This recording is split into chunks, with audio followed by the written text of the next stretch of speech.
The general title of these talks that I'm giving here is Mind Over Mind. And I'm going into all the various problems which have to do with the control of the mind. And so I might introduce what I'm going to say by saying it from different points of view. For example, if you're interested in communications, it will be the problem of feedback. Or if I may put it in theological terms, how does man follow the will of God if the will of man is perverse? The theologians say you cannot do this without having divine grace or the power to follow the will of God. How then do you get grace? Why is grace given to some and not to others? If I cannot follow the will of God by my own effort because my will is selfish, how will my will, which is selfish, be transformed into an unselfish will? If I cannot do it because I am already the selfish will, then grace must do it. If grace has not already done it, why not? Because I didn't accept it? But by definition I had no power to accept it because my will was selfish. Must I then become a Calvinist and say that only those people who are predestined to receive grace will be able to live the good life? Then we come back to the inadmissible position that people who live evil lives and do not get grace because they are not predestined to it out of the infinite wisdom of the Godhead, then God himself must be held responsible for their evil deeds. And so that is a nice little tangle. If I put this in the language of Oriental philosophy and religion, it would be something like this. The Buddha said that wisdom must come only from the abandonment of selfish craving or desire. One who abandons that desire attains nirvana, which is supreme peace, liberation. Nirvana means in Sanskrit blow out. That is, exhale the breath. The opposite, desire, is to breathe in. Now, if you breathe in and hold it, you lose your breath. But if you breathe out, it comes back to you. So the principle here is, if you want life, don't cling to it. Let go. But the problem is, if I desire not to desire, is that not already desire? How can I desire not to desire? How can I surrender myself when myself is precisely an urge to hold on, to cling to life, to continue to survive? I can see rationally that by clinging to myself I may strangle myself. I may be like a person who has a bad habit, as a result of which he is committing suicide. And he knows that, but can't give it up, because the means of death are so sweet. So it all comes down to this basic question, that human beings have for a long, long time been concerned about transforming their minds. Is there any way in which one's mind can be transformed? Or is it simply a process which is nothing more than a vicious circle? I could ask, why have you come here this afternoon? What were you looking for? Would it be too presumptuous of me to say that you were looking for help? That you hoped you would hear somebody who had something to say that would be of help and relevance to you as members of a world which is running into the most intense difficulty. A world beset by a complex of problems, any one of which would be bad enough. But when you add together all the great political, social, and ecological problems with which we are faced, they are appalling. And one naturally says, the reason why we are in such a mess is not simply that we have wrong systems for doing things, whether they be technological, political, or religious, but we have the wrong people. The systems may be all right, but they are in the wrong hands because we are all, in various ways, self-seeking, lacking in wisdom, lacking in courage, afraid of death, afraid of pain, unwilling really to cooperate with others, unwilling to be open to others. And we all think that's too bad. It's me that's wrong. And if only I could be the right person. Is this man going to tell me something that will help me to change myself so that I will be a more creative and cooperative member of the human race? I would like to improve.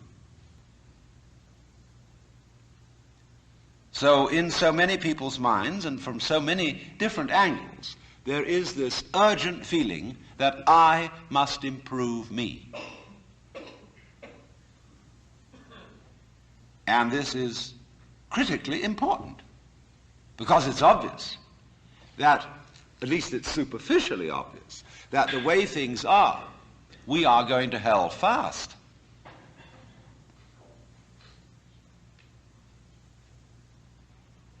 Now, in this question, can I improve me? There is the obvious difficulty that if I am in need of improvement, the person who's going to do the improving is the one who needs to be improved. And there immediately we have a vicious circle. All right. You want grace?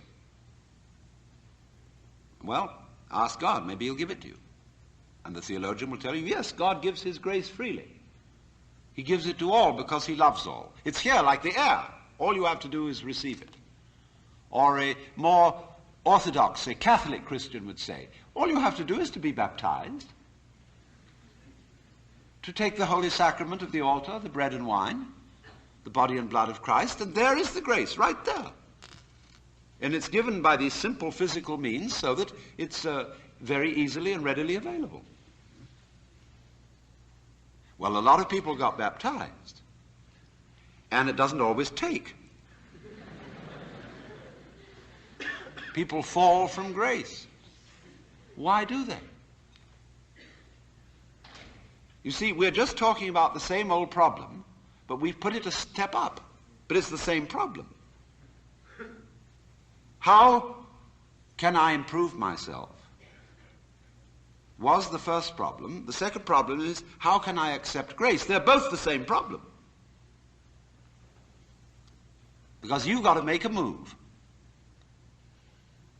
which will put yourself out of your own control into the control of a better.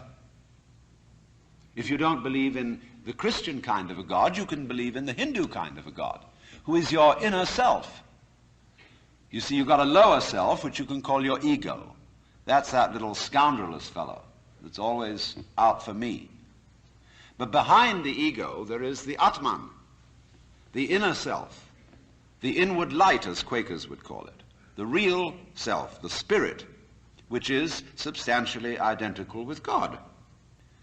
So you've got to meditate in such a way that you identify with your higher self. Now, how do you do that? Well, you start by watching all your thoughts very carefully, watching your feelings, watching your emotions, so that you begin to build up a sense of separation between the watcher and what is watched, so that you are, as it were, no longer carried away by your own stream of consciousness. You remain the witness, impassively, impartially, suspending judgment and watching it all go on.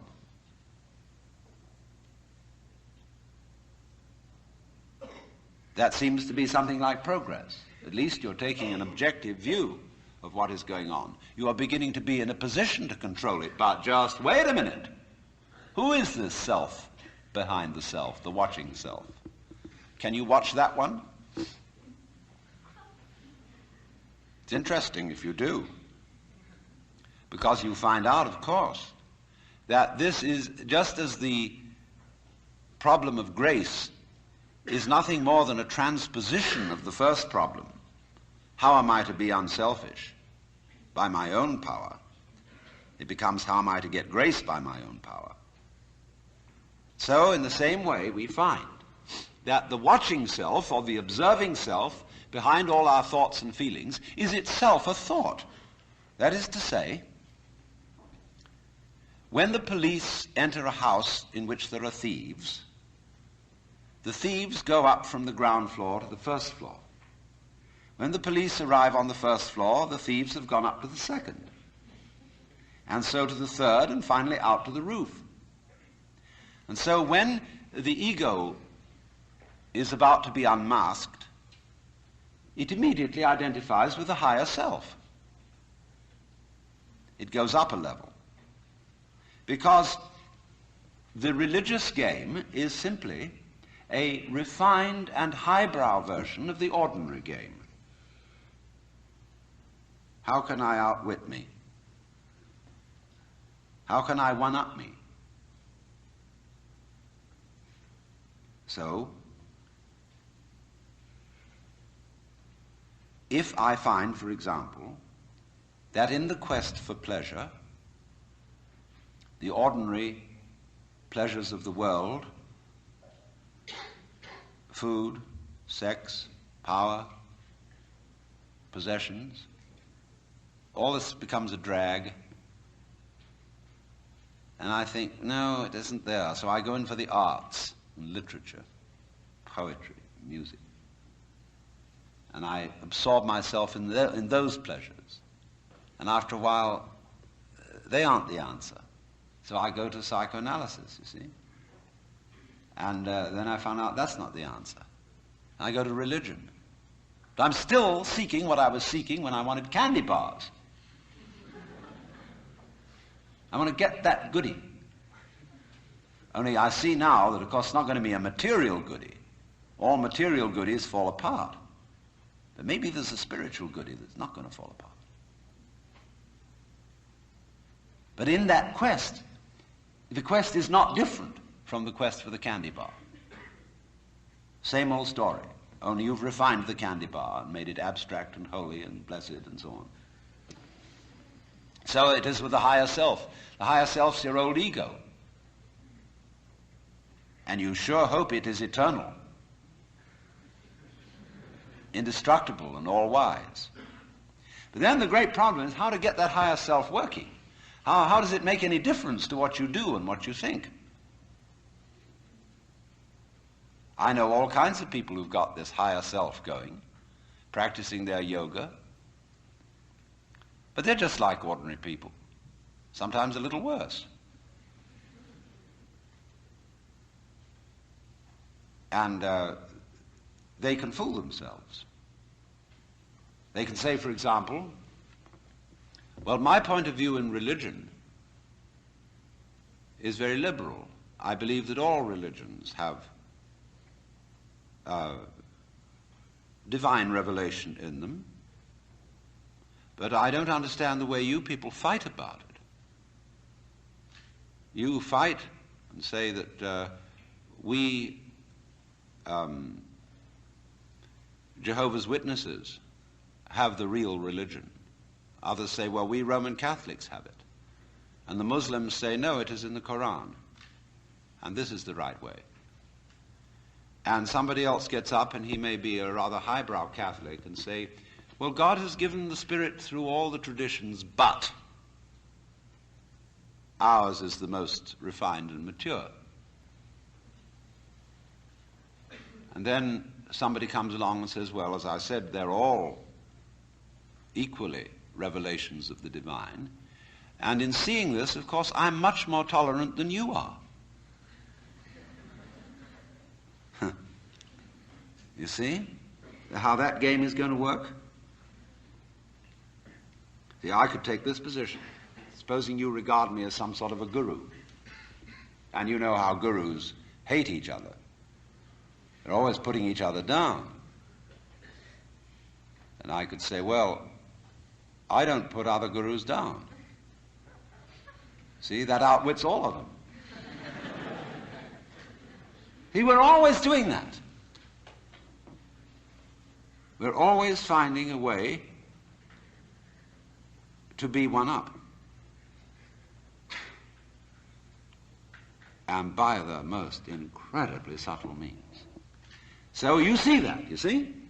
And you say, I realize I'm always doing that. Now tell me, how do I not do that? I say, why do you want to know?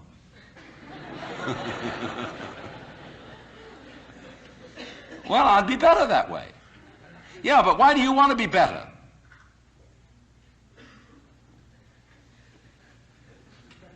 You see, the reason you want to be better is the reason why you aren't.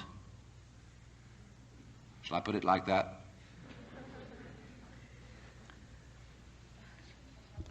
We aren't better because we want to be. Because the road to hell is paved with good intentions. Because all the do-gooders in the world, whether they're doing good for others or doing it for themselves, are troublemakers. On the basis of, kindly let me help you or you'll drown, said the monkey, putting the fish safely up a tree.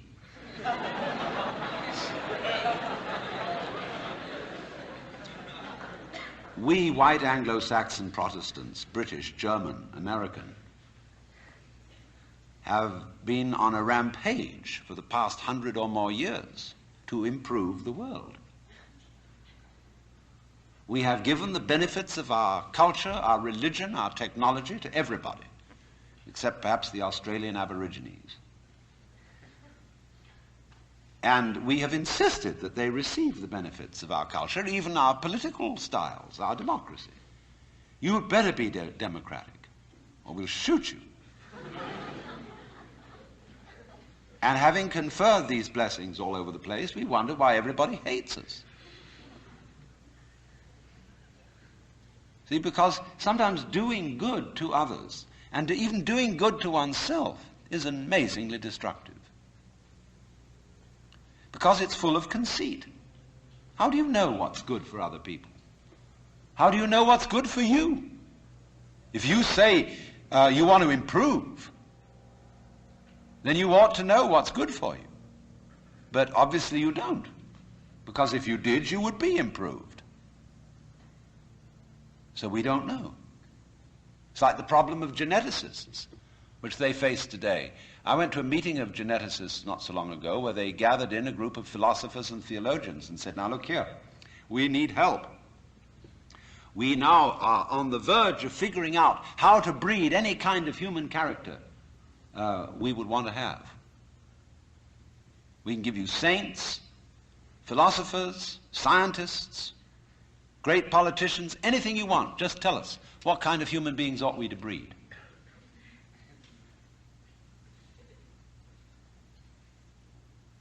So I said, how will those of us who are genetically unregenerate make up our minds what genetically generate people might be?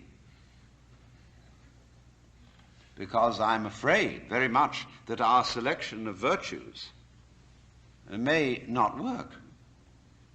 It may be like, for example, this new kind of high-yield grain which is made, and which is becoming ecologically destructive. When we interfere with the processes of nature and breed efficient plants and efficient animals, there's always some way in which we have to pay for it. And I can well see that eugenically produced human beings might be dreadful. We could have a plague of virtuous people. Do you realize that? Any animal considered in itself is virtuous. It does its thing, but in crowds they're awful. Like a crowd of ants or locusts on the rampage. They're all perfectly good animals, but there's just too much. I could imagine a perfectly pestiferous mass of 1 million saints.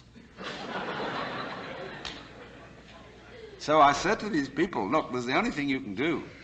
Just be sure that a vast variety of human beings is maintained. Don't, please, breed us down to a few excellent types. Excellent for what? We never know how circumstances are going to change and how our need for different kinds of people changes. At one time, we may need very individualistic and aggressive people. At another time, we may need very cooperative, team-working people. At another time, we may need people who are full of interest in dexterous manipulation of the external world. At another time, we may need people who explore into their own psychology and are introspective. There is no knowing, but the more varieties and the more skills we have, obviously, the better. So you see, here again, the problem comes out in genetics. We do not really know how to interfere with the way the world is. The way the world actually is an enormously complex, interrelated organism. The same problem arises in medicine because the body is a very complexly interrelated organism. And if you look at the body in a superficial way, you may see there's something wrong with it. Here's chickenpox. And there's spots that itch that come out all over the place. Well, you might say, well, spots are there, cut them off. So you kill the bug. Well, then you find you've got real problems. Because you had to introduce some bugs to kill the bug. It's like bringing rabbits into Australia. And that starts going all over the place and getting out of hand. But then you think, well, now wait a minute. It wasn't the bugs in the blood. There are bugs all over the place. What was wrong with this person that his blood system suddenly became vulnerable to those particular bugs? His resistance wasn't up. Therefore, what you should have given him was not an antibiotic, but vitamins.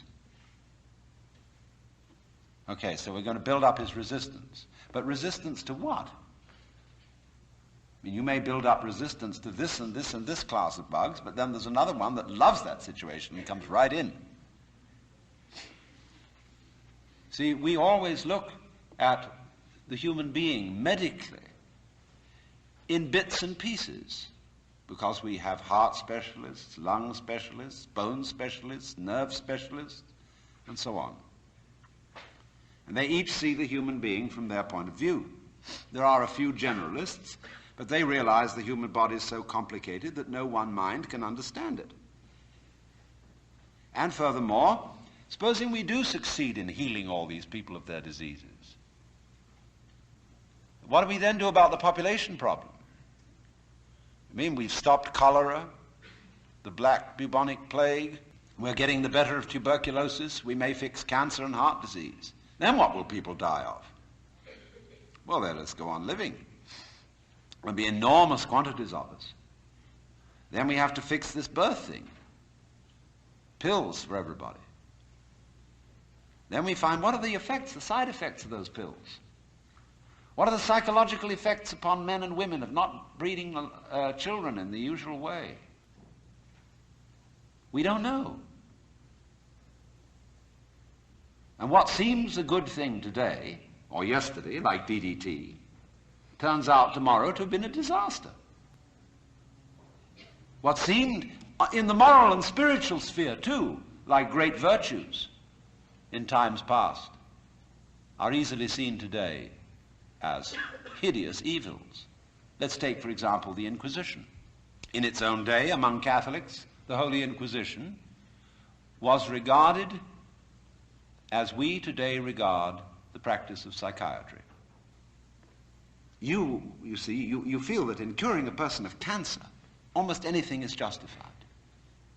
The most complex operations, the most weird surgery, people suspended for days and days on the end of tubes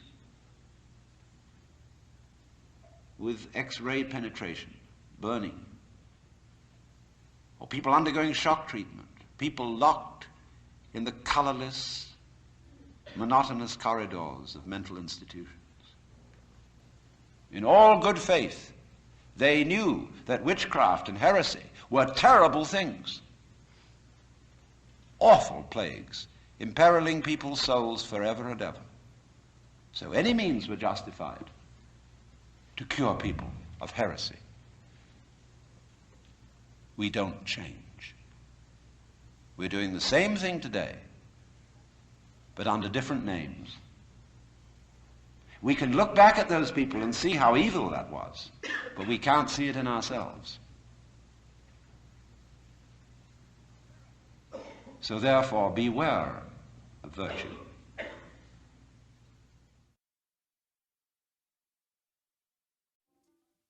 Lao Tzu, the Chinese philosopher, said, "The highest virtue is not virtue, and therefore really is virtue. But inferior virtue cannot let go of being virtuous, and therefore is not virtue." Translated in more of a periphrastic way, the highest virtue is not conscious of itself as virtue, and therefore really is virtue. Lower virtue is so self-conscious that it's not virtue. In other words, when you breathe, you don't congratulate yourself on being virtuous. But breathing is a great virtue. It's living.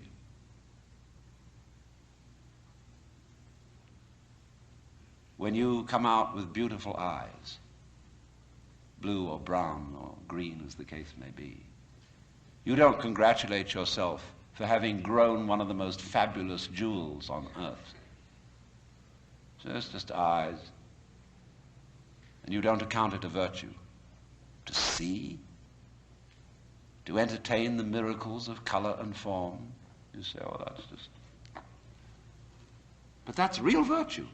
Virtue in the sense, the old sense of the word, as strength, as when we talk about the healing virtue of a plant. That's real virtue. But the other virtues are stuck on. They're ersatz, they're imitation virtues. And they usually create trouble.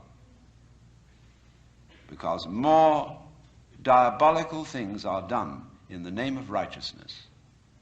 And be assured that everybody of whatever nationality or political frame of mind or religion always goes to war with a sense of complete rightness.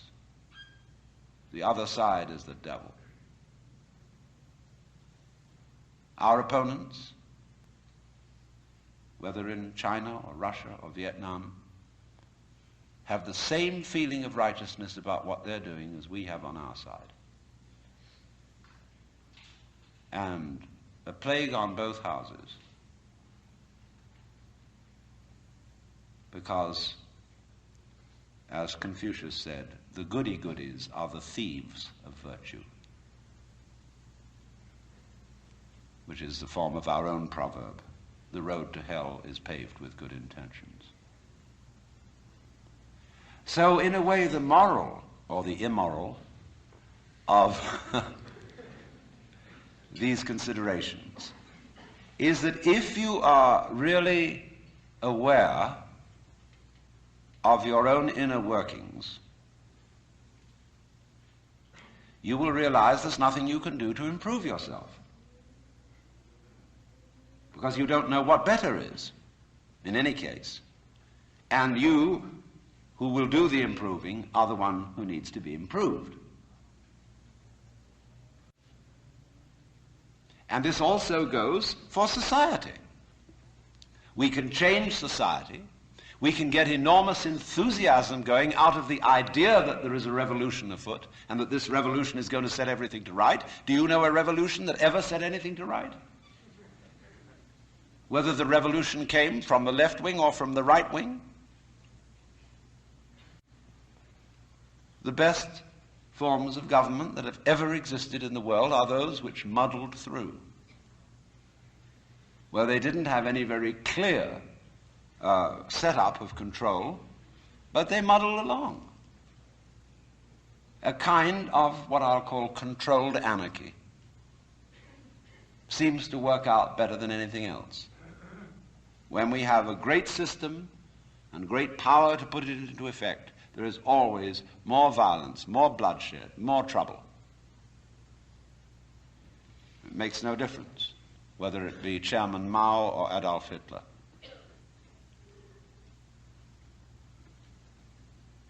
So, what instead, therefore, if we see that you can't outwit yourself, you can't be, shall I say, unself-conscious on purpose. You can't be designedly spontaneous. And you cannot be genuinely loving by intending to love. Either you love someone or you don't. If you pretend to love a person, you deceive them and build up reasons for resentment.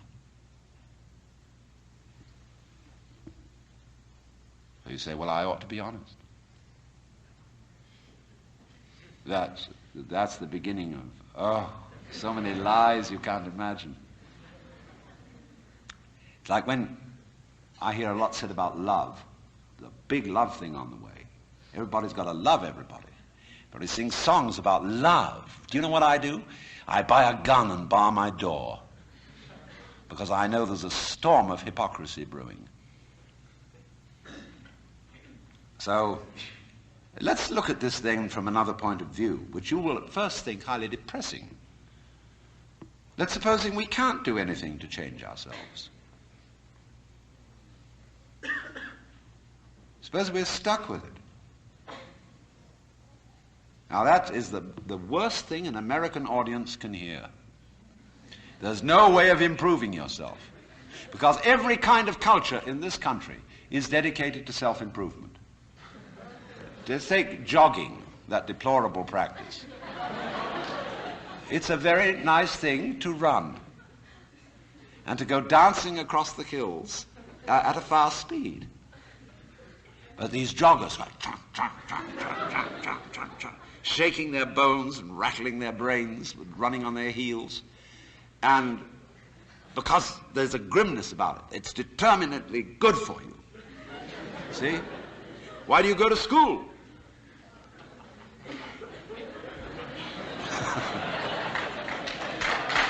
No. Now look. Now wait a minute. You may not clap when I'm through. There's only one reason for going to school. And that is that somebody's got something here, whether it's a professor or a library, that you want to find out. That you are incredibly interested in how to write Chinese characters or how to understand botany. And you would like to know. You're just interested in flowers. And you would like to find out everything there is to be known about them. That's the point of coming here. Or you might like to know how to practice yoga. There are courses now being offered at UCLA on Kundalini Yoga for credit. Pretty funny when I think back 10 years. But the whole point of coming to school is that you're interested in something. You don't come to improve yourself. But the trouble is that the schools got the wrong idea. They gave people honors for learning. And the reward for studying French should be the ability to speak French and enjoy reading French and having fun with French people. But when you get a degree for it, then the degree becomes the point in a game of one-upmanship. And of course, one-upmanship is the main business of the educational community today. You learn all the rules of how to be a good professor. It's instructive to go to a professional professor's meeting. In my field, which is philosophy, you go to a congress of philosophers, and you'll find when they all get together in the bar or in the restaurant in somebody's room, the one thing they don't talk about is philosophy. It is very bad form indeed to show interest in philosophy among your colleagues. The same is exactly true in clergy gatherings. They don't talk about religion. What they both talk about is politics, church politics and academic politics, because it's bad form to be brilliant on a faculty, because it outclasses your colleagues. Therefore, faculty people tend to cultivate a studied mediocrity. And you've got to watch out for that. I mean, if you get mobs of students coming to your lectures, you get pretty black looks from your colleagues. And then, of course, there's a whole world of one-upmanship in research and publication of learned papers. What's the relative quantity of footnotes to basic text, and footnotes on footnotes, and the various ways of making your bibliography painfully accurate. And it's endless. But you see what it is. It's scholarship about scholarship, and not scholarship.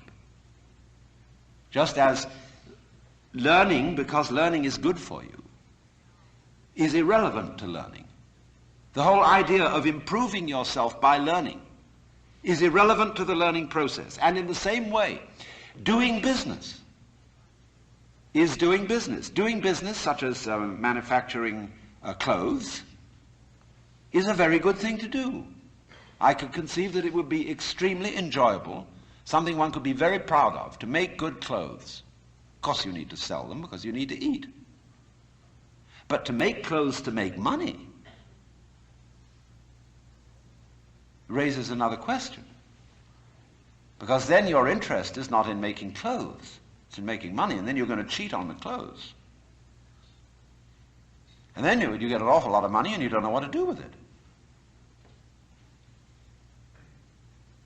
You can't eat 10 roasts of beef in one day. Can't live in 6 houses at once. Can't drive 3 Rolls Royces at the same time. What are you to do? Well, you can just go make more money. You put your money back. Invest it in something else and it'll make more. And you don't give a damn how it's made so long as they make it. You don't care if they foul the rivers, put oil fumes throughout the air everywhere, kill off all the fish. So long as you see these figures happening. You're not aware of anything else. So, you see, you went out to do a self-improvement thing. Making money, you see, is a measure of improvement, a measure of your economic worthwhileness. Or at least that's what it's supposed to be. It isn't anything of the kind. But you went out, in other words, for the status instead of for the actuality. So if, in other words, you do an art, you're a musician, why do you play music? The only reason for playing music is to enjoy it. If you play music to impress an audience, to read about yourself in the newspaper, you're not interested in music. So in the same way, why do I come and talk to you? Because I enjoy it. I like the sound of my own voice. I'm interested in what I'm talking about, and I get paid for it. And that's smart in this life, is to get paid for what you enjoy. So here's the situation, you see. There is the whole idea of self-improvement is a will-o'-the-wisp and a hoax. That's not what it's about. Let's begin where we are. What happens if you know beyond any shadow of doubt that there is nothing you can do to be better?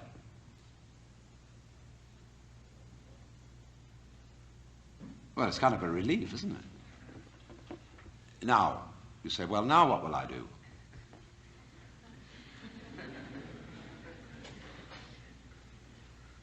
See, there's a little fidget comes up. Because we're so used to making things better, leave the world a better place than when you found it, sort of thing. I want to be of service to other people, and all these dreadfully hazy ideas. And so we think there's that little itch still. But supposing instead of that, seeing that there isn't really anything we can do to improve ourselves or to improve the world, if we realize that that is so, it gives us a breather in the course of which we may simply watch what is going on. Watch what happens. Nobody ever does this, you know. And therefore, it sounds terribly simple. It sounds so simple that it looks as if it isn't worth doing. But you ever just watched? Watch what's happening, and watch what you are doing by way of reaction to it. Just watch it happen. And don't be in a hurry to think you know what it is. In other words, people look at say, oh, that's the external world. Oh, how do you know? The whole thing, from a neurological point of view, is a happening in your head. That you think there is something outside the skull is a notion in your nervous system. There may or may not be, but it's a notion in your nervous system. You think this is the material world. Well, that's somebody's philosophical idea. Or maybe you think it's spiritual. That too is somebody's philosophical idea. This real world is not spiritual. It is not material. The real world is simply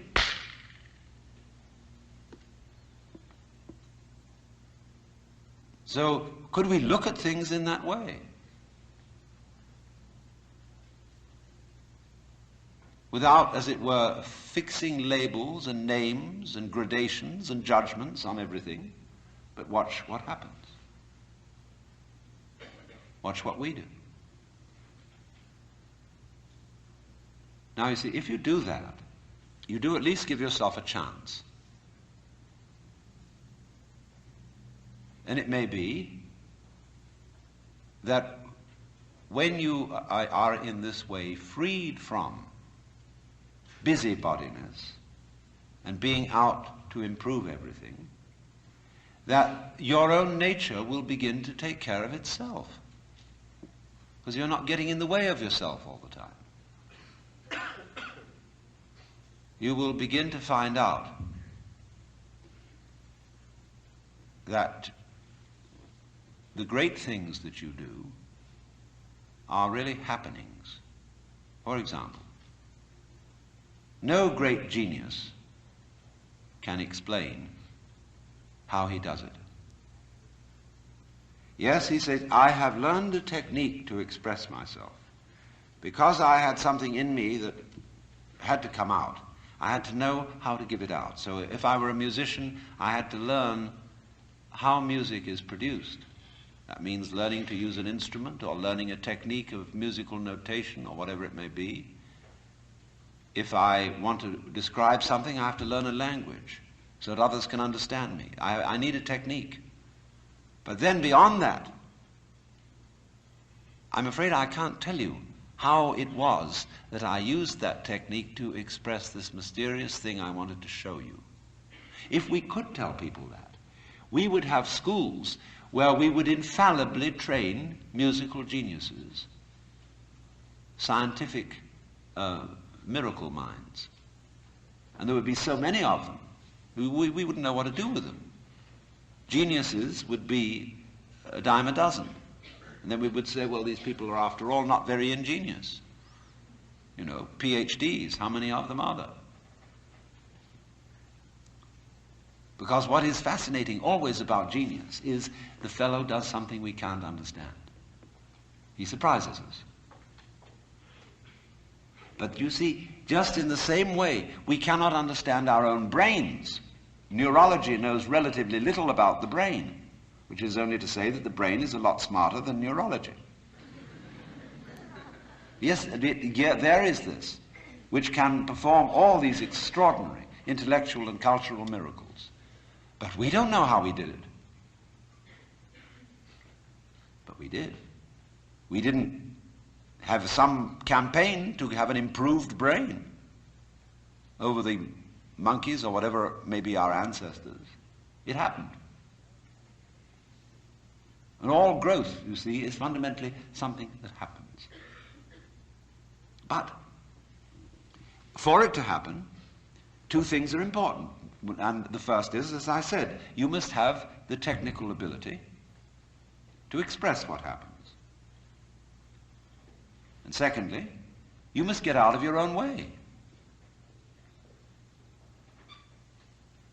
But right at the bottom of the whole problem of control is, how am I to get out of my own way? And if I showed you a system, let's all practice getting out of our own way, it would turn into another form of self-improvement. See, here's the dynamics of this thing. And we find this problem, you see, repeatedly throughout the entire history of human spirituality. In the phraseology of Zen Buddhism, you cannot get this by thinking. You cannot attain to it by not thinking.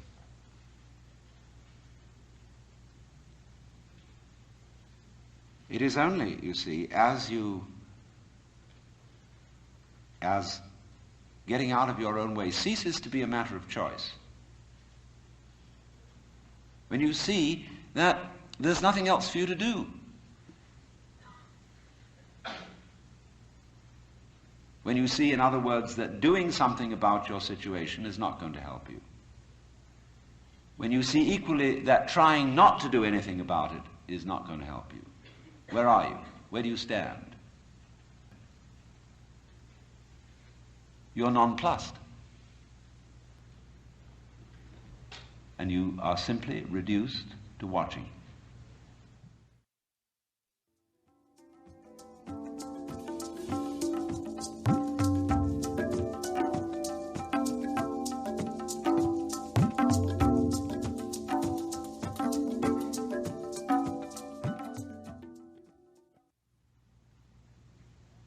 Now you may say, I need some help in this process, and therefore I am going to find someone else to help me.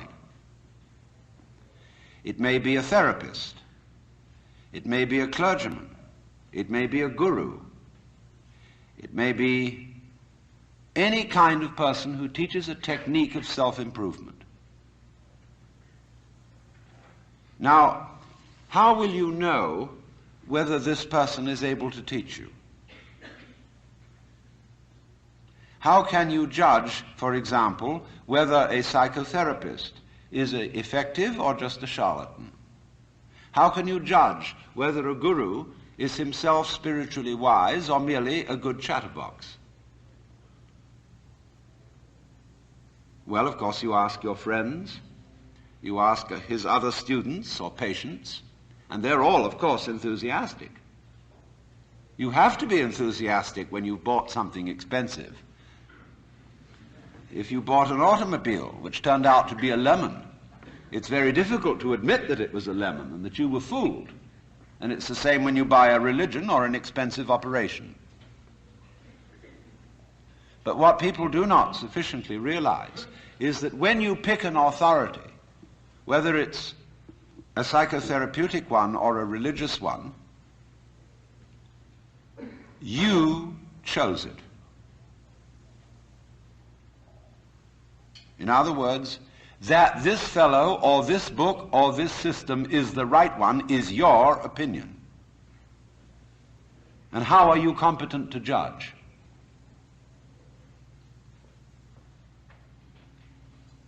After all, if you're saying to this other person or other source, I think you are the authority, that's your opinion. So you cannot really judge whether an authority is a sound authority unless you yourself are a sound authority. Otherwise you may just be being fooled. You may say, for example, I believe that the Bible is the Word of God. All right, that's your opinion. I know the Bible says it's the Word of God, but it's your opinion that the Bible is not lying. The church says the Bible is the Word of God, but it's your opinion that the church is right. You cannot escape from that situation. It's your opinion.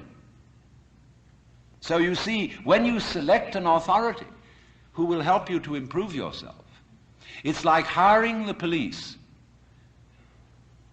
out of your tax money and putting them in charge of seeing that you obey the law. I mean, can't you take care of yourselves? I mean, is this the land of the free and the home of the brave, or isn't it? But you see, nobody seems to want to be in charge of themselves because they feel they can't do it. As St. Paul said, to will is present with me, but how to do good I find not. For the good that I would, I do not, and the evil that I would not, that I do. So, there at once, we are in difficulty. Because trying to improve yourself is like trying to lift yourself up into the air by tugging at your own bootstraps. And it can't be done. Now, there are all sorts of ways in which religious people try to explain that it can be done. I referred already to the grace of God. They say, no, you can't do the job yourself, because the improving you is the one that needs to be improved. Therefore, you have to say, God, help me. Now, of course, that God exists is your opinion. That God will answer your prayer is your opinion. And your idea of God is your idea of God. If you bought somebody else's script, you bought it. Maybe your mother and father talked to you about God in a very impressive way. But basically, you bought their idea. And if you're a father yourself, I'm a grandfather now. I've got 5 grandchildren. And I know I'm as stupid as my own grandfather must have been. You know, I am one. I sit there in the position which they look at. Think, oh, wowee, that's an important man. I know that. I'm just like anyone else. So, I hope my children are not believing things on my authority, because it's always their authority. If I look impressive and make big noises at them, they've just been taken in.